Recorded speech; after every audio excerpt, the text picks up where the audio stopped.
It's a gorgeous bluebird day here that we have for the splashdown of Crew-9. I think that the Dragon capsule just minutes ago was going over 17,000 miles per hour, and now gently coasting to a soft splashdown.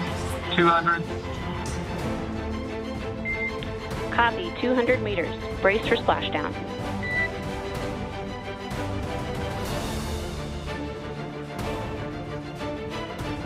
As you can see there on your screen, continuing to monitor progress of the Dragon spacecraft. And we're going to stand by for splashdown, located in the Gulf of America, off the coast of Tallahassee, Florida.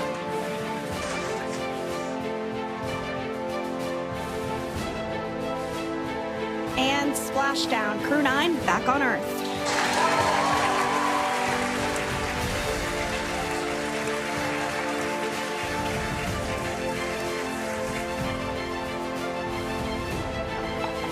SpaceX Freedom, splashdown. Good main release. Copy, splashdown. We see main chutes cut.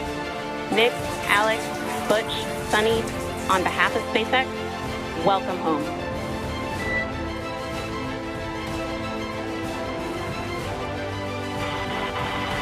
It is an amazing, what a ride.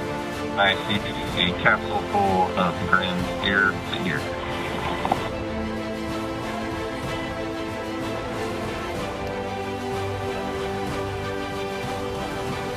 As you can see on your screen, we have visual confirmation of splashdown. Dragon Freedom has returned home, and NASA astronauts. System safety verifications are in progress. We'll report back when recovery personnel are en route.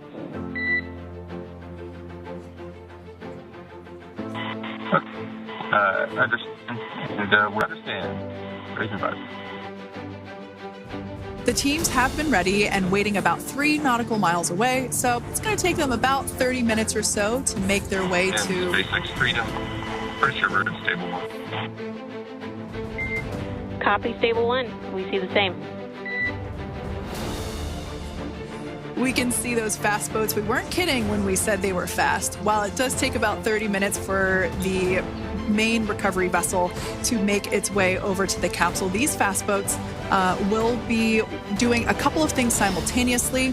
A couple of them are going to be working to retrieve the parachutes that you see in the background there of this drone shot. Those parachutes will be retrieved from the ocean surface. We want to make sure we are able to pull those out. The recovery vessel there closest to the spacecraft is going to be performing some safety checks. We can see there they're using an instrument that is basically working to detect if there are any hypergolic vapors or fumes that are still residing in and or around the Draco thruster nozzles or outlets. The hypergolic fuel, which is necessary for on-orbit burns to maneuver the spacecraft. Unfortunately, those hypergolics are unable to be breathed. They are toxic, and so this team here is doing those initial safety checks to make sure that it is safe for the rest of the recovery team to approach the spacecraft. They're also checking to make sure that any residuals from the pyros are safe and are not going to cause any issues. We can see the team working their way around the spacecraft to do these basically these sniff tests on all of those Draco thrusters. And as we continue to await the recovery of our Dragon spacecraft with NASA astronauts Nick Hague, Sunny Williams, Butch Wilmore, and Roscosmos cosmonaut Alexander Gorbanov inside, Dragon has autonomously completed several steps to safe itself following splashdown. We are continuing to see Dragon in what is known as Stable 1 configuration. That's kind of the ideal configuration following Splashdown. It's upright, and the Dragon capsule is in the right configuration for it to be hoisted into the recovery vessel Megan, which you do see a little ways off in your screen approaching. Dragon will continue to remain live on air with you through that recovery process, all the way through the point where the crew is extracted from the Dragon spacecraft. Now, if you are just joining us, the mission has gone smoothly so far. Dragon successfully splashed down off the coast of Tallahassee, Florida at 2:57 p.m. Pacific, 5:57 p.m. Eastern Time this afternoon. Approximately 17 hours prior to splashdown, Dragon autonomously undocked from the International Space Station, completed a series of departure burns, jettisoned its trunk section, and performed its final burn, the deorbit burn. This placed the Dragon spacecraft on a trajectory toward Tallahassee, Florida. Dragon successfully re-entered the Earth's atmosphere, followed by deployment of its parachutes to slow the spacecraft down to a gentle splashdown. We're now going to follow the Freedom. Hypergol sweeps and unfired ordnance checks are nominal. Rigging is in progress. Approximately 25 minutes until capsule lift. Stand by for PMC with SpaceX flight surgeon.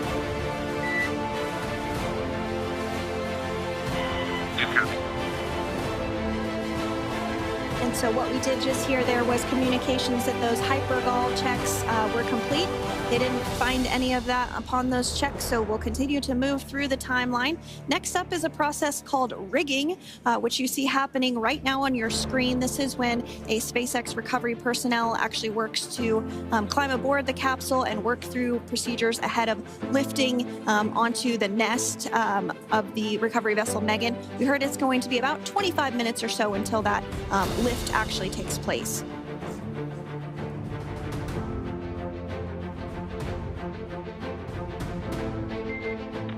Okay, Freedom, the next call will be from the SpaceX flight surgeon on Dragon and Ground Private. Understand. Thank you. callouts there indicating that the crew will have the opportunity to do a quick check-in with the SpaceX flight surgeon. This is standard procedure for every Dragon spacecraft when it returns to Earth. It's just an initial check-in, make sure everybody is doing okay. They will also have another check-in with the flight surgeon once they are on board that recovery vessel that you see there in the background.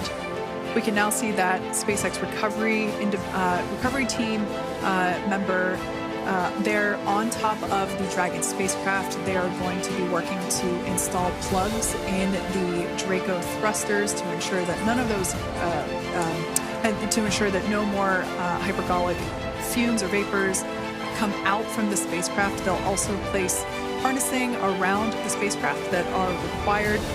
And wind from pulling the spacecraft. Dragon then automatically safes any pyrotechnics that may still be present on the vehicle and may automatically perform additional minor system reconfigurations.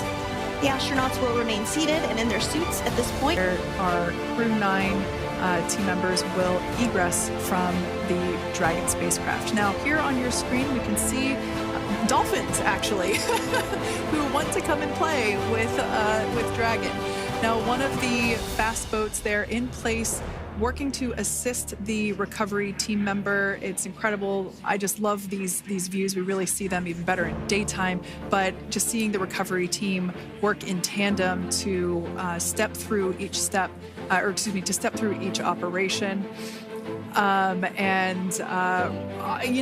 Obviously they're getting quick assists from the honorary part of the recovery team, those dolphins in the water there. Now the recovery team member that is crawling around the Dragon spacecraft. Earlier we saw a view where it was like a spider monkey pose. We can see that individual now standing in the bucket where the main parachutes were stored while Dragon was on orbit. Obviously, those main parachutes were utilized for splashdown today. They were deployed and cut from the Dragon capsule, and one of the other fast boats of the recovery team working to pull those out of the water. Now, the recovery team member that is there working on top of the Dragon capsule, earlier we saw that person performing safety checks. Now we can see some harnessing being placed around the capsule. This harnessing is what will be used to lift the Dragon capsule out of the water and onto the recovery vessel. Wow, we got a cute little pod of dolphins. It wasn't just one or two. I mean, that water just looks beautiful. We had ideal splashdown parameters today. Obviously, wave height, ne'er a concern. The weather is beautiful, as Jaden mentioned, in the 60s, sunny. Looking forward to seeing Crew-9 exit the capsule here shortly once they get hoisted onto the recovery vessel Megan. We can see that recovery vessel slowly but surely closing the distance there between... Oh, dolphin cam back again. We can see that the Dragon capsule and the recovery vessel, that distance is closing. If you are fascinated by this historic mission, I want to stay updated on the latest in science and technology, subscribe to ENITECH.